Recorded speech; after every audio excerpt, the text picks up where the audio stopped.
L'exercice 1, c'est un exercice sur les puissances, notamment sur l'écriture scientifique. Donc ici, notre objectif, c'est de donner l'écriture scientifique de A. Mais avant cela, il faut savoir à quoi ressemble une écriture scientifique. Une écriture scientifique, c'est une écriture de la forme A fois 10 puissance n. Ici, A est un nombre qui est entre 1 et 10, mais le 10, il est exclu. Donc A, il est entre 1 et 10, mais le 10, il est exclu. Et n, c'est un entier relatif. Donc n, un entier relatif. Lorsqu'on dit que c'est un entier relatif, cela veut dire que c'est un entier qui peut être positif ou négatif. Maintenant qu'on a la forme d'une écriture scientifique, maintenant on va répondre à notre question. Donc ici, comme la multiplication est commutative, nous allons dans un premier temps calculer les facteurs qui ne sont pas sous forme de puissance de 10. Donc ici, on va faire 150 fois 8 divisé par 6. Donc d'un côté, je calcule les facteurs qui ne sont pas sous forme de puissance de 10. Donc je multiplie par. Donc ici, je vais mettre les facteurs qui sont sous forme de puissance de 10. Donc 10 puissance 3 fois 10 puissance 5 sur 10 puissance 7. Donc ici, si je fais 150 fois 8 divisé par 6, je trouve 200. Donc fois. Ici, je vais appliquer les propriétés sur les puissances. Donc lorsque vous avez 10 à la puissance n fois 10 à la puissance p, ben c'est tout simplement égal à 10 à la puissance n plus p. Donc ici, au numérateur, je vais avoir 10 à la puissance 3 plus 5, c'est-à-dire 10 à la puissance 8. Donc ici, 10 à la puissance 8 sur 10 à la puissance 7. Et à partir de là, je vais appliquer encore une autre propriété. Si vous avez 10 à la puissance n sur 10 à la puissance p, c'est égal à 10 à la puissance n moins p. Donc ici, je vais faire 10 à la puissance 8 moins 7, et 8 moins 7, c'est égal à 1. Donc ici, j'aurai 200 fois, donc 10 à la puissance n moins p, c'est-à-dire 10 à la puissance 8 moins 7, ce qui est égal à 1. Maintenant, la forme que nous avons ici n'est pas encore la forme que l'on veut obtenir. Parce que ici, notre A, il doit être entre 1 et 10. Alors que ici, nous avons 200. Ce qui veut dire que 200, nous allons l'écrire différemment. Donc ici, 200, on va dire tout simplement que c'est 2 fois 100. Donc ici, fois 10 puissance 1. Mais 100, on sait que 100, c'est la même chose que 10 fois 10, c'est-à-dire 10 au carré. Donc ici, je vais remplacer 100 par 10 au carré. Donc ici, nous avons 2 fois 10 au carré fois 10 puissance 1. Et ici, je vais appliquer encore une propriété. Donc je vais appliquer encore cette propriété. 10 à la puissance n fois 10 à la puissance p, c'est égal à 10 à la puissance n plus p. Donc, je vais l'appliquer ici. Je continue sur le côté. Donc, A est égal à 2 fois. Donc là, je vais avoir 10 puissance 2 plus 1, c'est-à-dire 10 puissance 3. Donc, voici l'écriture scientifique de A. Maintenant, passons à l'exercice suivant. L'exercice 2, c'est sur les fractions. Ici, nous devons calculer B et donner le résultat sous la forme d'une fraction irréductible, c'est-à-dire une fraction qu'on ne peut plus simplifier. Donc ici, nous avons une multiplication et là, nous avons une soustraction. La multiplication est prioritaire par rapport à la soustraction. Donc, on ne peut pas faire 4 cinquièmes moins 7 cinquièmes. On ne peut pas faire ça parce que c'est la multiplication qui est prioritaire. Donc ici, voici ce qu'on va faire en premier. Donc, c'est le calcul que nous allons effectuer en premier. Donc, ce qui veut dire que ici, je vais recopier 4 cinquièmes, donc moins. Là, je dois multiplier deux fractions. Je vous rappelle que pour multiplier des fractions, on multiplie les numérateurs entre eux et on multiplie les dénominateurs entre eux.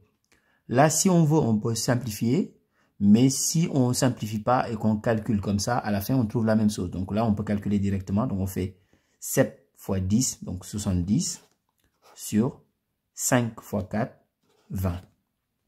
Maintenant, je peux faire la soustraction. Mais je vous rappelle que pour faire une soustraction, il faut avoir le même dénominateur lorsque vous avez des fractions. Donc ici, on a un dénominateur qui est égal à 5 et là, on a un dénominateur qui est égal à 20. 20, c'est un multiple de 5. Donc, on peut garder le 20 comme dénominateur commun. Donc, on va dire tout simplement 5 fois combien est égal à 20? C'est 5 fois 4 qui est égal à 20. Donc ici, je fais fois 4. Et là aussi, je fais fois 4. On a une propriété en mathématiques qui nous dit la chose suivante. On ne change pas une fraction si on multiplie le numérateur et le dénominateur par un même nombre non nul. Donc ici, j'ai multiplié le numérateur et le dénominateur par le même nombre qui est 4. Maintenant, on peut continuer. 4 fois 4, 16. 5 fois 4, 20. Donc moins 70 vingtième. Maintenant, nous avons le même dénominateur. Comme nous avons le même dénominateur, nous allons garder ce dénominateur commun. Donc, le dénominateur commun ici, c'est 20. Donc, au numérateur, on a 16 moins 70. Je continue ici sur le côté. Donc, on a B est égal à... Donc, si on fait 16 moins 70, on trouve tout simplement moins 54. Donc, moins 54 sur 20. Comme on doit rendre la fraction irréductible, donc ici, nous allons simplifier. Donc, on peut simplifier déjà par 2. Donc, B est égal à moins 54 divisé par 2, c'est égal à 27. Donc, ici, on aura moins 27.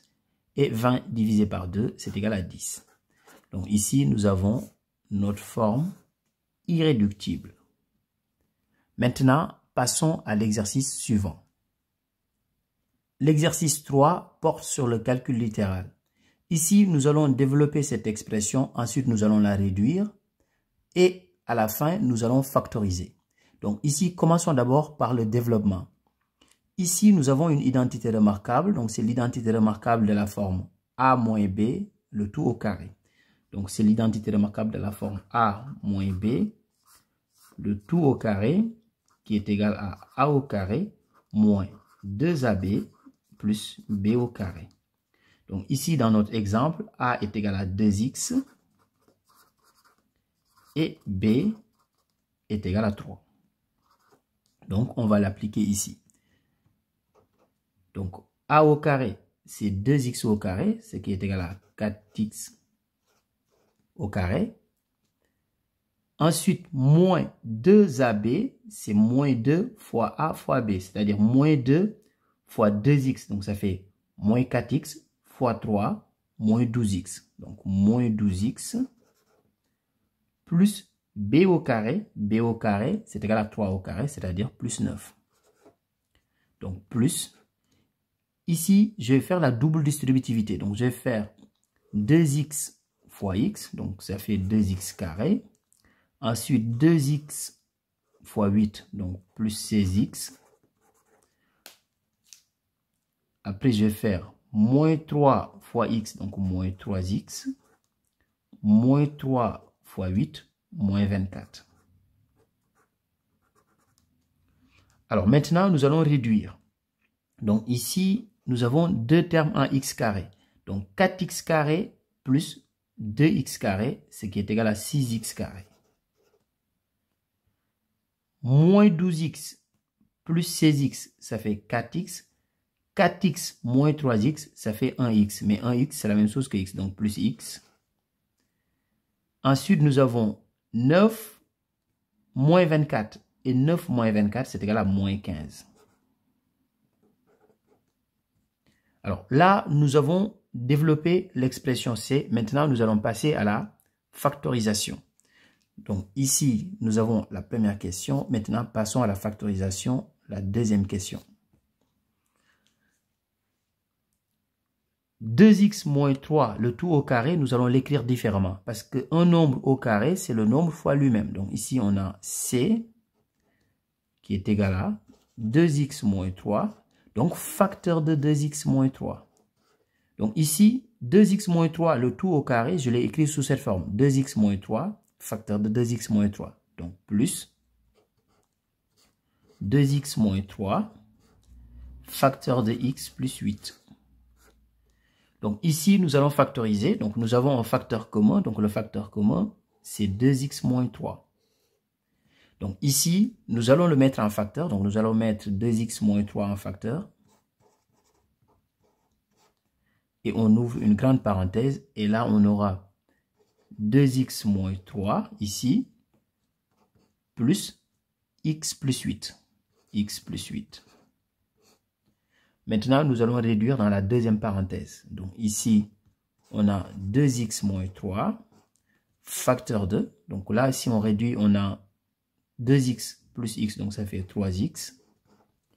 Moins 3 plus 8, c'est égal à plus 5. Donc voici l'expression factorisée. Maintenant, passons à l'exercice suivant. Ici, nous allons résoudre cette équation. Donc pour résoudre cette équation, nous allons mettre tous les termes en x dans le premier membre et tous les termes qui n'ont pas de x dans le second membre. Donc ici, on va avoir 3x. 7x dans le second membre, je le mets dans le premier membre, ça devient moins 7x. Donc c'est égal à 15. Moins 5 dans le premier membre, je le mets dans le second membre, ça devient plus 5. 3x moins 7x, c'est égal à moins 4x, qui est égal à 15 plus 5, c'est égal à 20. Ce qui veut dire tout simplement que x est égal à 20 sur moins 4. Donc x est égal à moins 5. Maintenant, passons à l'exercice suivant. Dans cet exercice, nous allons calculer le PZCD de ces deux nombres. Ensuite, nous allons rendre cette fraction irréductible. Il y a plusieurs manières pour calculer le PZCD de deux nombres. Mais dans cette vidéo, je vais utiliser la décomposition en produit de facteurs premiers. Donc, nous allons commencer d'abord par la décomposition en produit de facteurs premiers de 105.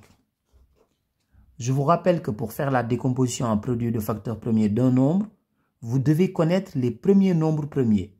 Donc ici, je vous rappelle la liste des premiers nombres premiers. Vous avez 2, 3, 5, 7 et 11. Donc ici, nous allons faire d'abord la décomposition en produit de facteurs premiers de 105. Est-ce que 105 est divisible par 2? Non, parce que 105, c'est un nombre impair. Maintenant, on passe au nombre premier suivant. Est-ce que 105 est divisible par 3? Oui, parce que tout simplement, si on fait la somme des trois chiffres, si on fait 1 plus 0 plus 5, on trouve 6. 6 est bien un multiple de 3. Donc, 105 aussi est un multiple de 3. Donc, on peut faire 105 divisé par 3. Et 105 divisé par 3, c'est égal à 35. Est-ce que 35 est encore divisible par 3? Non, parce que si on fait la somme des deux chiffres, donc on fait 3 plus 5, c'est égal à 8. 8 n'est pas un multiple de 3. Maintenant, on passe au nombre premier suivant. 35, est-ce qu'il est divisible par 5? Oui, parce que 35 se termine par un 5. Donc, on divise par 5. Et 35 divisé par 5, c'est égal à 7. Mais comme 7 est un nombre premier, on le divise par lui-même directement. Donc, on fait 7 divisé par 7 et on trouve 1. Et dès qu'on trouve 1 ici, cela veut dire que la décomposition est terminée. Qu'est-ce que cela veut dire? Cela veut dire que 105, c'est égal à 3 fois 5 fois 7. Donc 105, c'est égal à 3 fois 5 fois 7. Maintenant, faisons la même chose avec 175. Donc ici, on fait 175. 175, est-ce qu'il est divisible par 2? Non, parce que 175, c'est un nombre impair. Est-ce qu'il est divisible par 3? Donc, on fait la somme des chiffres. Donc, on fait 1 plus 7 plus 5, c'est égal à 13. 13 n'est pas un multiple de 3. Maintenant, on passe au nombre premier suivant. Est-ce que 175 est divisible par 5? Oui, parce que 175 se termine par un 5. Donc, on peut diviser par 5. 175 divisé par 5, c'est égal à 35. Donc ici, nous avions 35. Donc ça veut dire que ça va se terminer de la même manière. Donc 35, on le divise par 5. Et 35 divisé par 5, c'est égal à 7. Et comme 7 est un nombre premier, on le divise par lui-même. Et ici, on trouve 1.